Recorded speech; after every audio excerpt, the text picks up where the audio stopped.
Today let's continue towards the real section of the Ho Chi Minh Road, and let's together discover the town of Cam Duc, which is the perfect stopover place for anyone who wants to explore the Duong Ho Chi Minh Road. The Duong Ho Chi Minh is a remote frontier road along the Cambodian border and the Laotian border, and that is numbered as the highway number QL14C and QL14 on its southern parts, and QL15 on its more northern reaching parts. But for now let's sit back and enjoy the ride out of the wonderful city of Kon Tum. Weather looks okay. So let's hope it stays like this.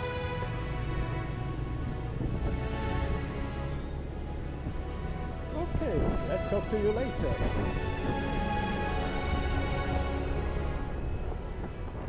Now it is not exaggerating if I say that from the very first moment I arrived here in this vibrant city, that every experience was a thrilling adventure. Starting from savoring the mouth-watering local cuisine to immersing myself in the rich cultural heritage, the breathtaking landscapes, the warm hospitality of my guest house I stayed, and the city's buzzing energy made every moment unforgettable and leaving me with cherished memories and an undeniable desire to return for another exhilarating stay here in Kon Tum.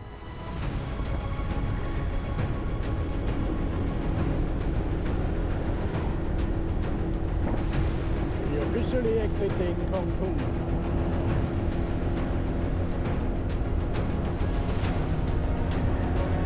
And see you again. Definitely was a very nice city.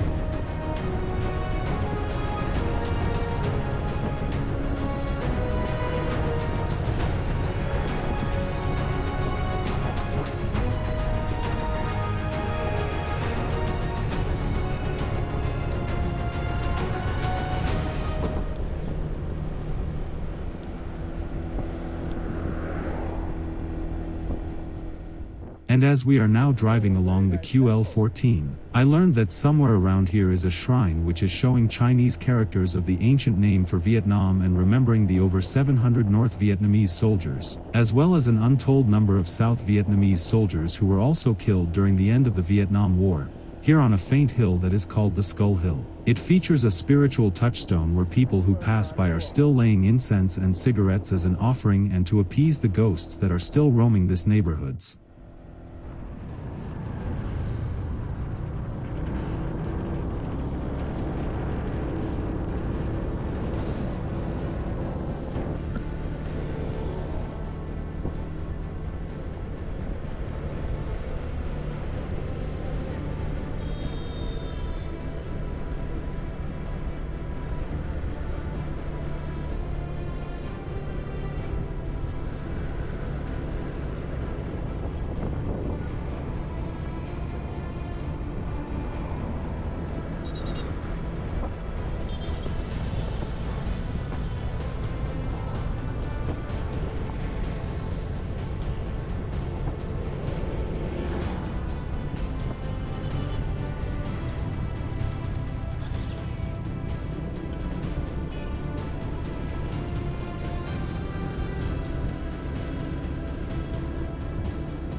Sunday morning market.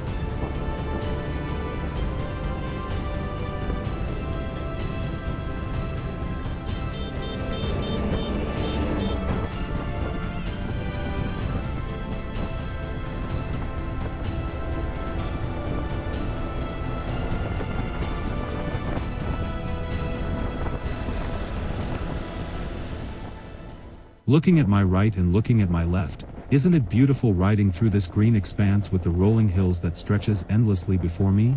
It feels to me like their gentle curves are giving me a soothing embrace that is transforming this journey into one of pure joy.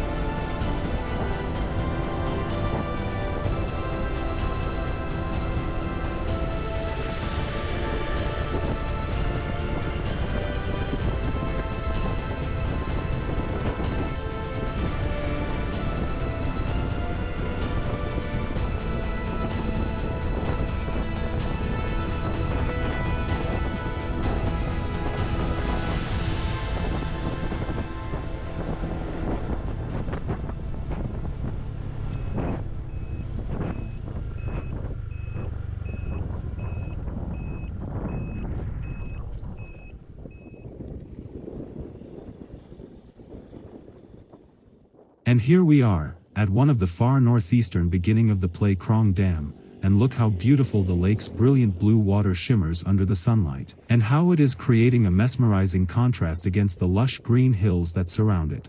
It is truly amazing how the harmony of nature's hues can paint such a picture of serenity.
We are now just entering the town of Dak with the roundabout as the center of the town and the town park next to it on my left. The park is not only featuring the Rome Community House but also the War Victory Monument that shows 2 Russian tanks belonging to the North Vietnamese Army and which were brought down from Hanoi on a long and tortuous journey using the infamous and dangerous Ho Chi Minh Trail.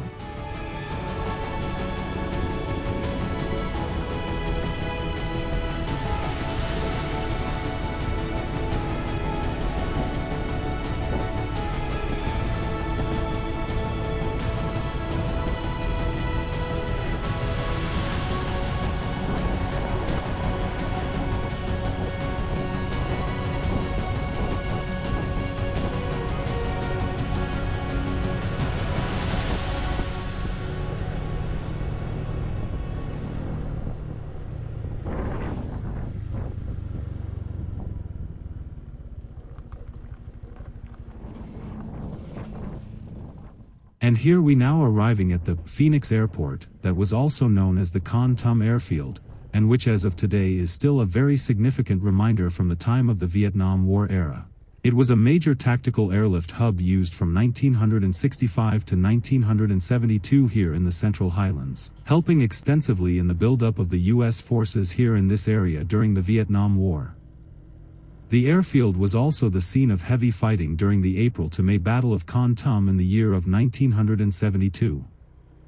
It was part of the People's Army of Vietnam's Easter Offensive that started on Thursday the 25th of May and forcing the airfield to close down to all the traffic until Thursday, June 8 when the People's Army of Vietnam was defeated in their attack on Kon Tum and withdrew from the city.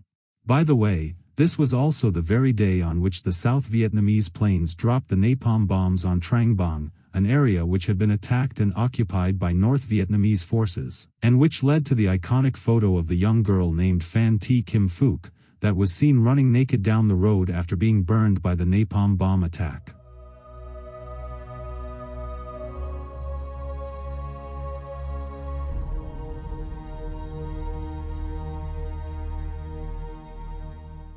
Following the departure of the U.S. forces, the base was then used by the Army of the Republic of Vietnam. And as of today the base is completely gone and turned over into farmland and housing area, and the remaining airfield is laying just bare and empty for the use of drying cassava.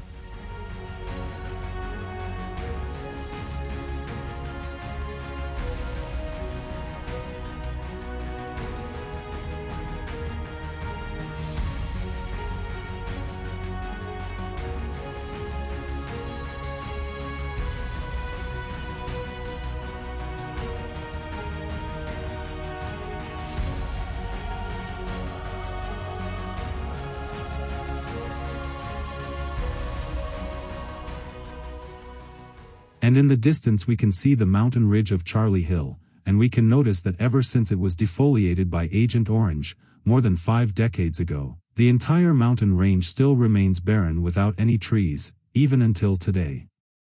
A monument has been placed on top of the ridge commemorating the fallen soldiers of the Regiment 320A, who were fighting to their death in April 1972, in order to capture the hill for the Dak Tho and the Than Chan Liberation Campaign. Now most of the war sites here in Kon Tum have been reclaimed by the nature, even as much as something can return to nature after being carpeted with Agent Orange in such a large quantity as this province experienced it, as it was the site of one of the bloodiest and most definitive battles of the Vietnam War.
Plei Can is a quiet town nestled at the crossroads of the northern and southern sections of the Ho Chi Minh Trail and stands near the Indochina Junction, which is also known as the Triborder marker, where Vietnam, Laos, and Cambodia converge, creating a historically significant meeting point that is rich in cultural heritage and wartime memories.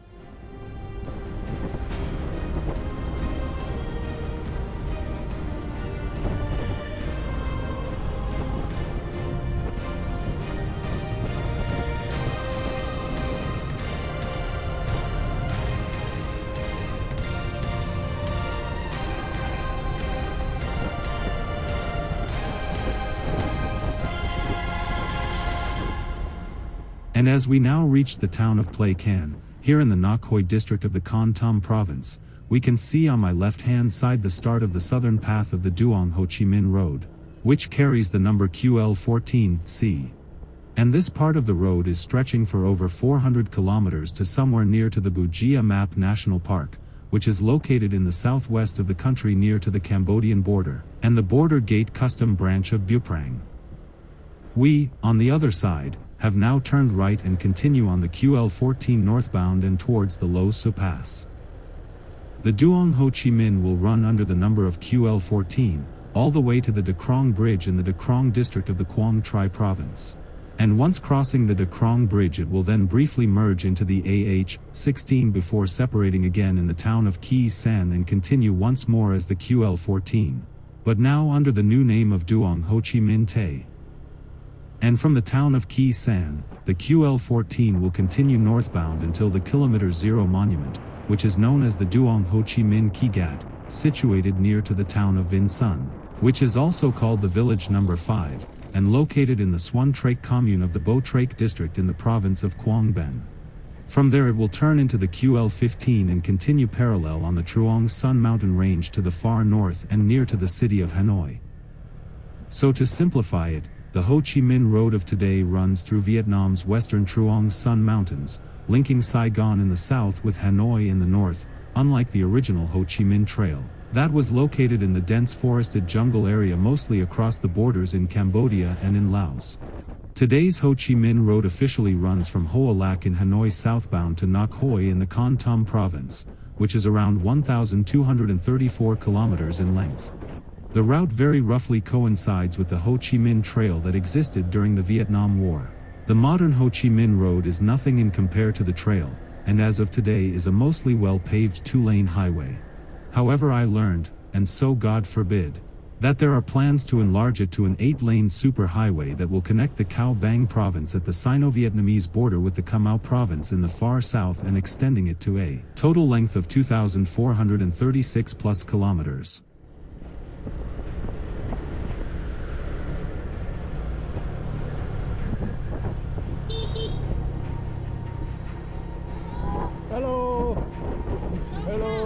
Oh. Hello.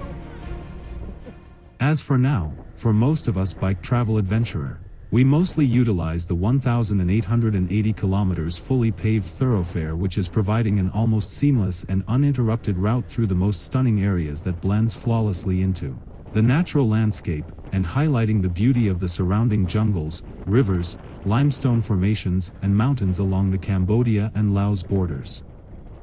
And as I mentioned before, near to the town of Vinh Son, which is also called the village number 5 in the Xuân Trạch commune of the Bo Trạch district in the province of Quang Binh, is the Kilometer Zero marker monument located, which is also known as the Duong Ho Chi Minh Ki Gat, and it is at that T-junction monument, where the end of the QL16 divides the QL15 into two separate roads, namely the Duong Ho Chi Minh Dong, or for us Westerners better known under the name of Ho Chi Minh Highway East Road, and the Duong Ho Chi Minh Tay, which is also known as the Ho Chi Minh Highway West Road, and which is leading from the town of Vinh Son and going southwards to Kỳ Shan. Conversely, the Duong Ho Chi Minh Tay section that leads from Duong Ho Chi Minh Ki Gat to Kỳ Shan is the section that cuts through extremely remote and mountainous areas with steep hills and few gas stations, and which is avoided by almost all the heavy traffic vehicles, as during heavy rain it is prone to landslides and other problems like fallen trees and rocks that makes it much more dangerous and sometimes even impassable for the trucks and the cars. I also have been told that there are nearly no gas stations along this stretch of the road, and so, a minimum of 1 bottle of reserve petrol is a must carry along. Also, the area is so sparsely populated with hardly any vehicles on the road, that I could be well traveling for more than an hour without seeing any souls. What makes it even worse is that in large areas there is no cell phone signal and almost no people and villages except some ranger stations here and there, that might or even might not be manned. They also advised me to bring my own food with me and traverse this section only if my bike is in good condition and with a fully filled up petrol tank. And even then, it is needless to say that driving very carefully is an unwritten paragraph out here in the frontier areas, as any problem along this stretch can easily spiral out of control due to the lack of immediate and professional available help.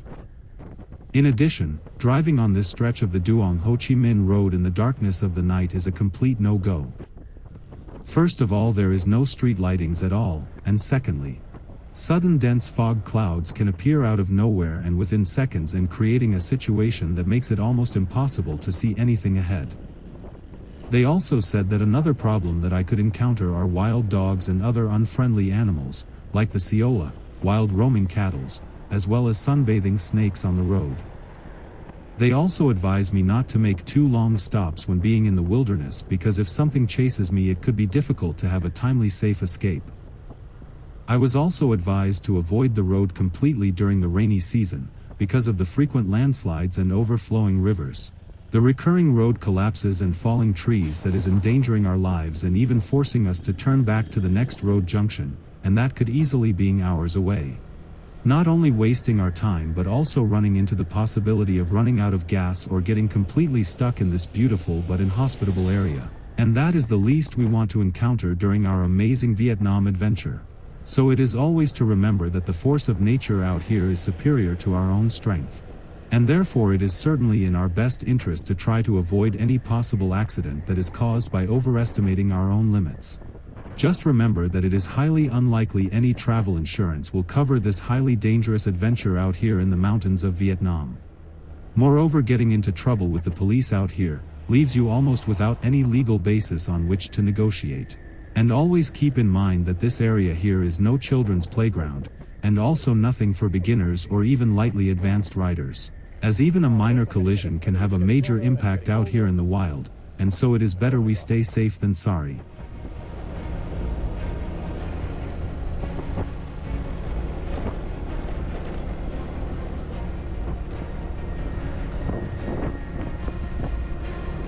I think this is the Ho Chi Minh Trail. I wouldn't be surprised.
think this is the top.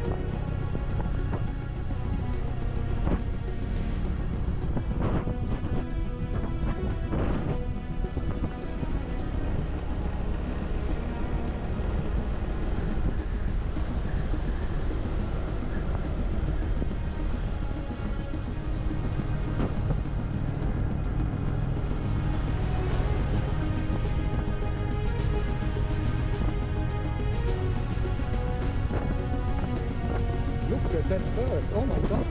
Eating? Here we have run out. Just in case the brake failure.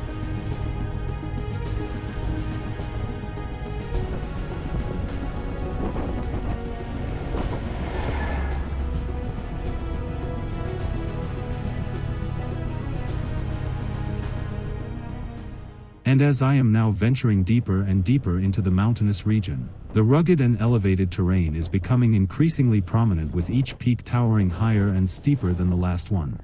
The crisp mountain air is also carrying a noticeable drop in temperature and sending a chill through my bones. Even more unsettling is the ominous horizon that is cloaked in deep and foreboding clouds, hinting at an impending storm. The winds, that was once gentle, are now howling through the valleys with an alarming intensity, and not only whipping against my skin but also shaking the trees much more than before. It feels like each wind gust seems to be a whisper of warning of an impending shift from the tranquility in the lower valley to the imminent chaos of the mountainside. And this could actually transform my ride from a peaceful journey into an intense battle against the nature's fury.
And here we already started our ascent to the legendary Lo Su Pass that has an interesting history to tell. Over 57 years ago, after the Mao then General Offensive in 1968, the resistance war against the U.S. on the southern battlefield and the Central Front encountered many difficulties as the U.S. and its puppet forces concentrated their strengths and means of war to brutally attack the key rear areas of northern Vietnam in order to stop the support for the main units of the Liberation Army. Faced with this very difficult situation, the command of Military Region 5 decided to survey a mountain hiking route located between the Ngoc Linh Nature Reserve and the border to Laos. After some initial studies, they decided to immediately build a bicycle route to replace the previous 200-kilometer-long walking track to diverse the logistic of food, weapons, and ammunition transportation from the Tramai district in the Quang Nam province to the Đắk Glei district in the Kon Tum province, which was, due to its remote and densely forested area, a much more safer path. The initial route was around 100 kilometers in length, and to conquer the pass was very difficult due to its rough terrain and very steep winding course. In order to continue to the summit, the road had to bend countless times with switchbacks, and so the name Lo Su Pass was born in the month of February in 1969 by a man called Nguyen. At first, the pass was camouflaged to hide from the enemy, but by the end of 1969, the enemy discovered it anyway and concentrated their aircraft on bombing the entire route, making this pass one of the fiercest focal points on the Truong Son route. To increase the support for the battlefields and create new strength to prepare for the Ho Chi Minh campaign that was planned for May 1972, the engineering forces expanded the bicycle road to a wider width, in order to be usable by cars and light trucks, and enabling them to penetrate deeper into the plains of the provinces of Quang Nam, Da Nang, Quang Nai, and Binh Dinh, and so extending it to the Indochina Junction, also known as the Triborder marker, which is the point where the borders of Vietnam, Laos, and Cambodia converge. And with this expansion they were able of bringing tens of thousands of tons of food, weapons, and ammunition to the large-scale battle front and enabling them the victory over the US forces and finally bringing the Vietnam War to an end. The Lo Su Pass road is summiting at around 1,000 plus meters above the sea level and connecting the central highland region with the central region and the whole country. However, it is not a road for the faint-hearted, as there have been many serious traffic accidents, which is causing many drivers to be hesitant and afraid to even cross this steep mountain pass. As we can clearly see, traversing the Lo Su Pass is a dangerous venture, mainly due to the mountainous weather, which often includes heavy rain and dense fog that can obscure visibility, not to mention the rain and floods that cause many landslides and slippery road along the route, as heavy rain combined with the peeling of the damaged concrete and asphalt surface that are dotted with thousands of potholes makes the road an even more dangerous adventure ride.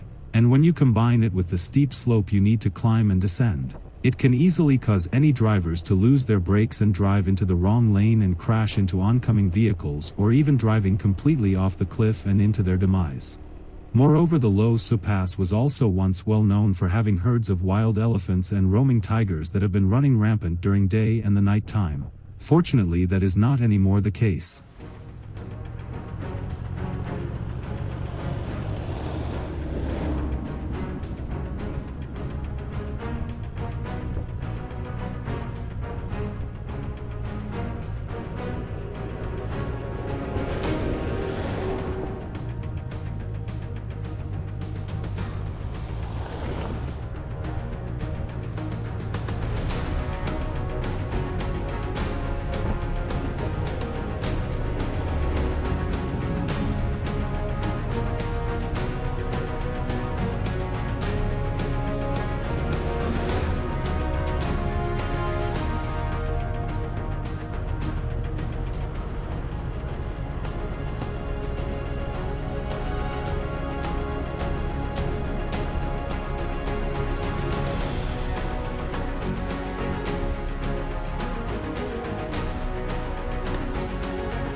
And by now you might also have noticed that we are already entered the province of Quang Nam, and this was actually at the summit of the Lo Su Pass. It is interesting to know that this province is literally located in the key economic region of the central Vietnam area, and also that it has two cities, namely the city of Tam Khai, which is the provincial capital, and the city of Hoi An, which is the famous ancient town. It is also the province with two World Cultural Heritage Sites that are recognized by UNESCO, specifically the town of Hoi An and the My Son Sanctuary, with the sanctuary dating back to the 4th century Anno Domini. This province also tells us a story of a very interesting past, a past that can be traced back for over 2,200 years of human continuous habitation.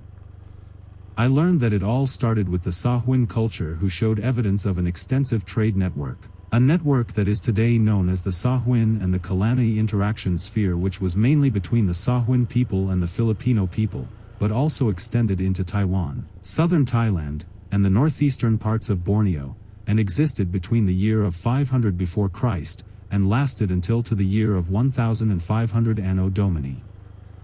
I also was told that once upon a time, the Quang Nam area was the political center of the Kampa kingdom, and that later in the year of 1307, the province was gifted to the Dai Viet as a dowry or wedding gift, in exchange for a marriage alliance to a Vietnamese princess. It was also for some time the most powerful city-state for far and wide, and the coastal town of Hoi An was the busiest Cham port on all of Vietnam's east coast, and involved in trading of luxury goods from the central highlands. Unfortunately, and as a result of frequent wars, the center of political power of the Cham kingdom eventually shifted to the south of Vietnam, and Vijayapura became the new capital of the kingdom of Kampa in the modern-day Vietnam. The trade in luxury item under the Nguyen lords continued for some times more, before declining gradually under the Nguyen dynasty, and even more during the colonial time of Vietnam, when the French occupiers shifted their economical focus to the agricultural business that are located in the large river deltas.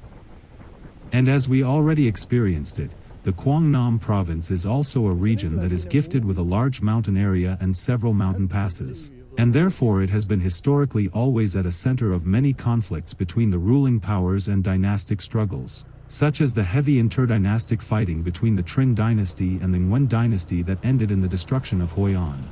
Luckily, the town of Hoi An was then rebuilt again during the Tay Son Rebellion, an uprising which is also known as the Vietnamese Civil War, a conflict that lasted from 1771 to 1802.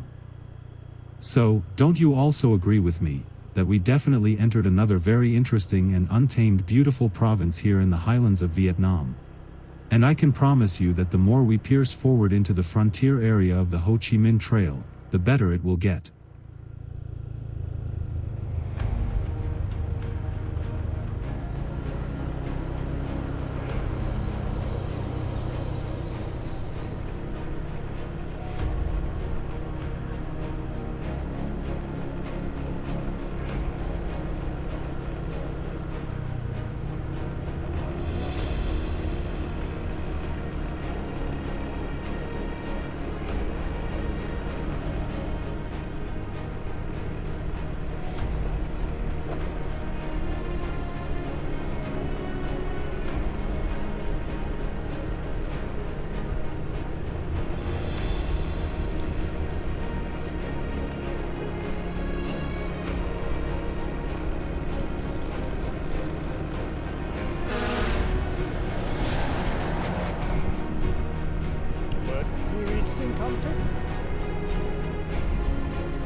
But for today, and after a long and exciting ride that took me over 6 hours and traversing through the ever-changing landscape and weather pattern, And all the way from the sunny city of Kon Tum and over the frightening Lo Su Pass into the rainy frontier territory of the Quang Nam province, I am now entering the town of Cam Duc.